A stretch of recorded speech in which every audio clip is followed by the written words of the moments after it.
It's the end of the regular season, so it's time for those championship playoffs. And whilst it might be stressful for those teams involved, if you are going to get promotion, then doing it via the playoffs is the best way to do it. I'm still very much living on a high after Oxford winning the League One playoffs last season.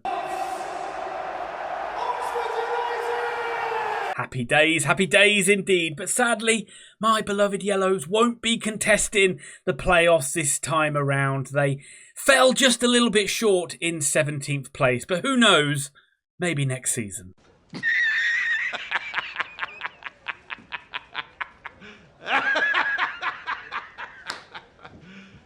You serious? Hey, let me dream, damn it. Let me dream. But we've got 4 sides contesting the playoffs this time around. And who are those 4 teams? Well, you've got Sheffield United, Sunderland, Coventry City and Bristol City. If you follow my predictions this season, you will know that I use only the most sophisticated data analysis that money can buy. But even with all that money spent, I'm still coming in at about 3% accuracy. So bear that in mind as I give you my 2p's worth. And let's not waste any more time. Let's do those predictions for the first leg.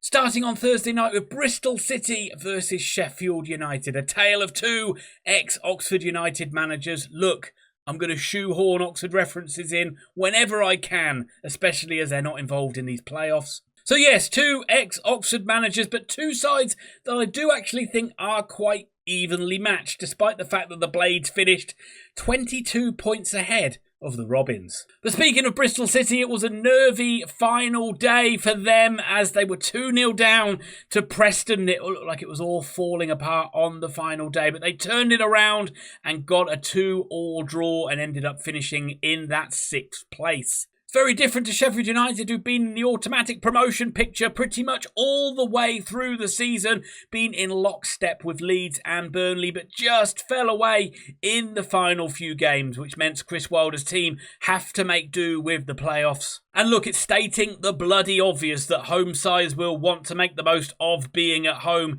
in this first leg. But the fact that Bristol City have not been in the playoffs for 17 years, it means that I'm sure that Ashton Gate is going to be rocking, and I think that Bristol City are going to try and use that to get a fast start in this game. So I do expect Bristol City to control possession for large periods of this game, with Sheffield United looking to hit their opponents on the break. If Anis Mahetmi is fit for Bristol City, then that is a big plus for them. But Bristol City's possession and their work rate out of possession makes them an extremely tricky side to come up against. But let's not forget, though, that Sheffield United are a quality side, and Chris Wilder does have a lot of options in his locker, particularly going forward. You could play the likes of Tyrese Campbell, you could play Kiefer Moore, you could play Rhian Brewster, you could play Ben Brereton Diaz, or even Tom Cannon. It's an embarrassment of riches that he has, and different ways that Sheffield United can play. The biggest attribute that the Blades have shown this season is the fact that they can get results when they are not at their best, and I feel that this might be another one of those games where they have to grind something out. Oh yeah. Yeah, baby! Because I've already stated, I think Bristol City will dominate possession in this game, and I do think that they will take the lead. But in the second half, I think that in true Liam Manning style, I think that rather than going to kill off the opposition, he'll look to protect what they've got, and that'll actually invite Sheffield United back into this game. The Robbins don't keep many clean sheets, and they certainly have missed Luke McNally in that area, and I think that's going to give Wilder's men enough incentive to get an equaliser, and I do think this one is going to end all square. I'm going for Bristol City 1, Sheffield United 1.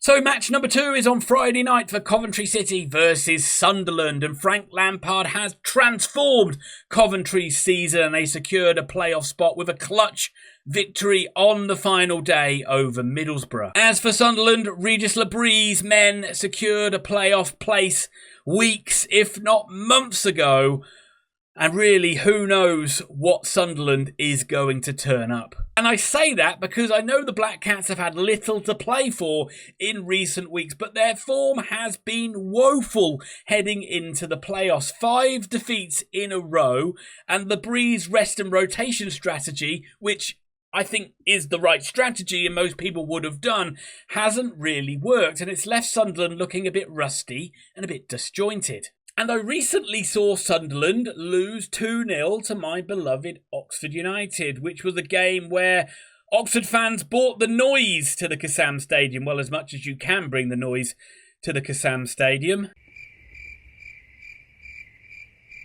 And the Oxford players were really amped up for the battle, and all that meant that Sunderland didn't deal with it very well, and they put in a poor performance and ended up losing that game. And they have to expect this is what they're going to face at the CBS Arena on Friday night, with even more of a fever pitch atmosphere than what I already spoke about at the Kassam. And surely the Sunderland players will be up for this one, though, won't they? Don't call me Shirley. Well, for their sake and for their fans' sake, I hope that they are.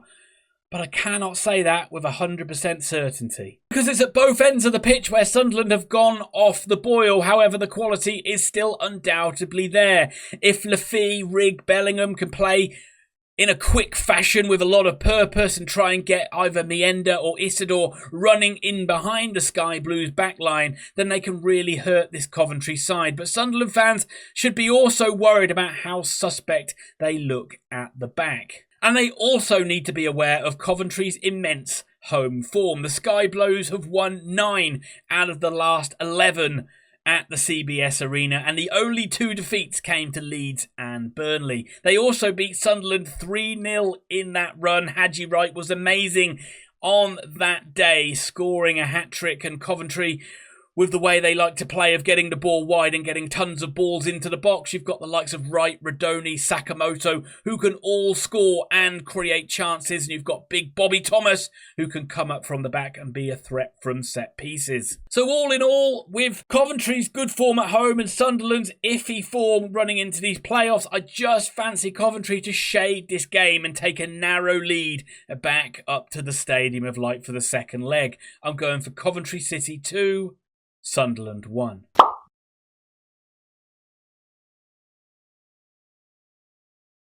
So there you have it, folks. I can already sense all the thumbs downs coming from the Sunderland fans. But here's what I think about that. I don't care. Only joking, Sunderland fans. I love you guys, really. Thank you very much for your support on these videos. Leave your comments down below. Leave your predictions down below. Let's see how it goes, folks. But either way, I'll be back to do predictions for the second leg. Let's have Leonard Nimoy bringing us home. My work is done here. What do you mean your work is done? You didn't do anything. Didn't I?